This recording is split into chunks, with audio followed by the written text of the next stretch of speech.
अमर का बेटा ही अमर का विधायक बनेगा। और आज से ही हमने एक यात्रा शुरू किया है, परिवर्तन यात्रा।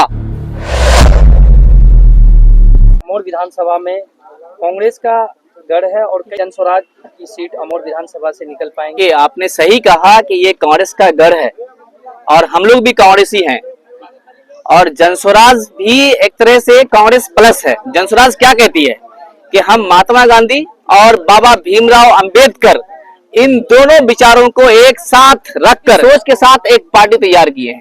तो आप मान सकते हैं कि जनस्वराज पुराने कांग्रेस की जो एक विचारधारा थी उसी विचारधारा के ऊपर चल रही है। तो यहाँ के लोग कांग्रेसी हैं, अब जनस्वराजी होंगे। कांग्रेस को हराने के लिए क्या नीति अपनाई? 35 साल एक आदमी को सशक्त एक साथ आप लोगों ने सत्ता पर बैठाया, फिर भी आज बिहार में सबसे बुरा हाल अमर का है। यहाँ पे हर तरीके का प्रॉब्लम है, कोई भी सरकारी योजनाएं सही से लागू नहीं होता है।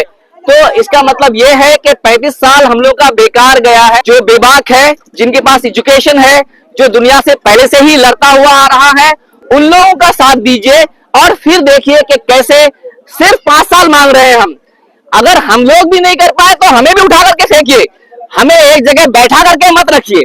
अगर हम काम कर पाएंगे तभी आगे आप लेके आइए। अमर का बेटा, अमर का नेता, ये एक परिवर्तन यात्रा है। इसका पंच लाइन यही है।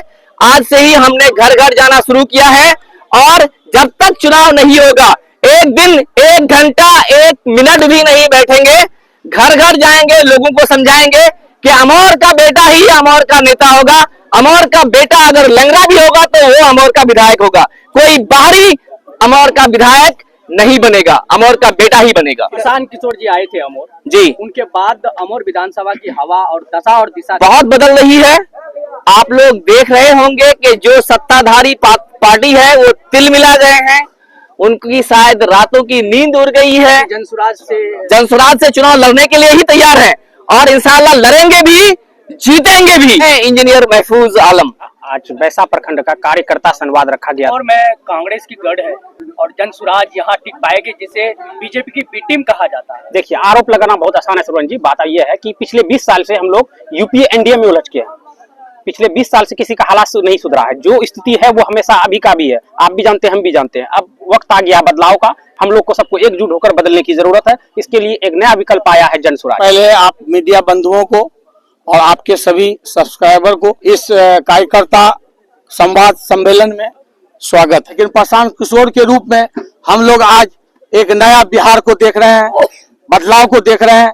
जिस तरह से जनता गणों में अविश्वास और राजनीति के मामले में सभी लोगों का दुख उभर कर गया। हमारी पार्टी जनस्वराज है जो आवाम तक जो पहुंचाने का काम कर रही है और फिलहाल हम लोग जमीन स्तर से चल रहे हैं, क्योंकि पहले पैर को मजबूत करना है, उसके बाद उड़ान को भरना है।